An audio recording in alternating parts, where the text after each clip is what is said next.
Hey you guys, John Britt here. Hey, I'm going to show you the results of some of these Shino firings I've been doing before I put everything away.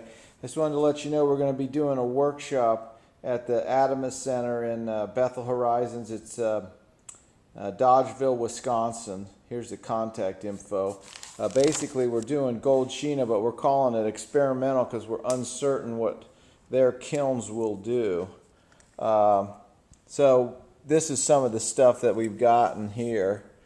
I tried to be very good about writing down what I did, and I got all these samples. Super hard to see in a photograph, but I think it's easier to see here. Not sure how close we can get with the focus on this, but this is really nice gold, really nice satiny surfaces for this. And then let's see. So, whoa, here's a nice one too. This is just on stoneware. Just really nice surfaces. So I don't think we can see that close. I think we have to be back a little. Anyway, here are some bowls that I've gotten. There's some very metallic-y. That's on stoneware. Then we have, I don't know if that's stoneware too. That's very, very gold. I'm going to also be having a bunch of just straight up Shinos, these crawl Shinos and ash deposits on things. That one, a copper red one, crawled off and dropped on it. Pretty interesting. Yeah, so I wanted to put these out there so that I didn't just put them away and then forget to show you all what's happening. But let's get some great results with this cycle. This ash will start to crystallize like this. We're also going to be doing some like these crackle type Shinos. Yeah. This has like an iron wash underneath it to help get some gold effects.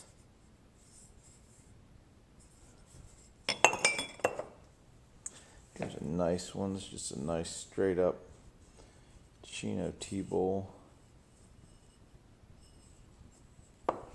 Some of these are really good. They get a little bit of ash deposits on there. I sprinkled ash on before I put them in, right while they're still wet. Here's a good example of how it gets all crinkly from slow cooling. We're doing a slow cool cycle.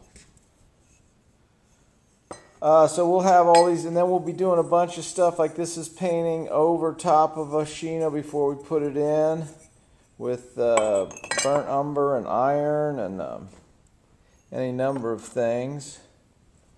Here's some samples of ash melting in there.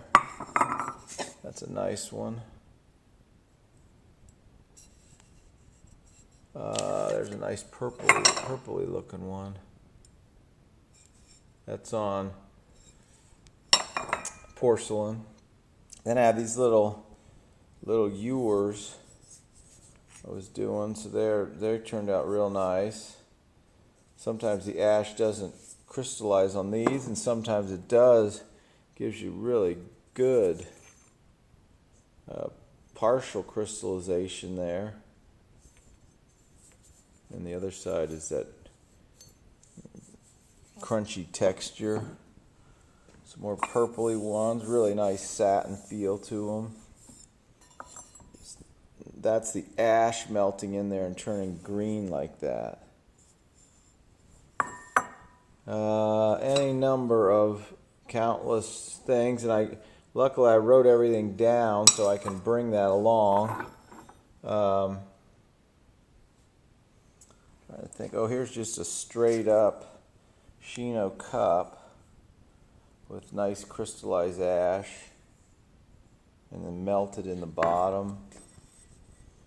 Nice little T-bowl. Oh, these are really nice. These are stoneware, but it's that satin surface, and just really nice feeling. the Shino gets real glassy inside there. Here's one where I think they call it peacock glaze. Here's another beauty. So I think we'll have some good results. We're going to have people making about 50 things each and bringing them. We're going to try to fire a couple of a wood firing and a Borigama, and that has some residual ash, so we're uncertain how, residual salt. So I'm uncertain how that's going to go, but we're going to try it. Then we're going to do at least two gas firings. It's hard to hold these and show them and film at the same time, sorry. We're going to try to do at least 2 gas firings at that time, so it'll be a lot of glazing and firing and unloading and writing down notes, but I hope it's good for everyone. We've got about 15 people right now. It's all written up in this gold Shino PDF that I have on my website, johnbrittpottery.com, and you just look under sales, and then there's a bunch of PDFs in there. And I tried to show, well, there's that pot we just had. I tried to show firing cycles. See if I can find that. I have the recipes in there. Oh, here's some firing cycles. So I try to put it all in there, so if you can't make it, that may help you get started. Anyway, look forward to doing it and hope to see you there.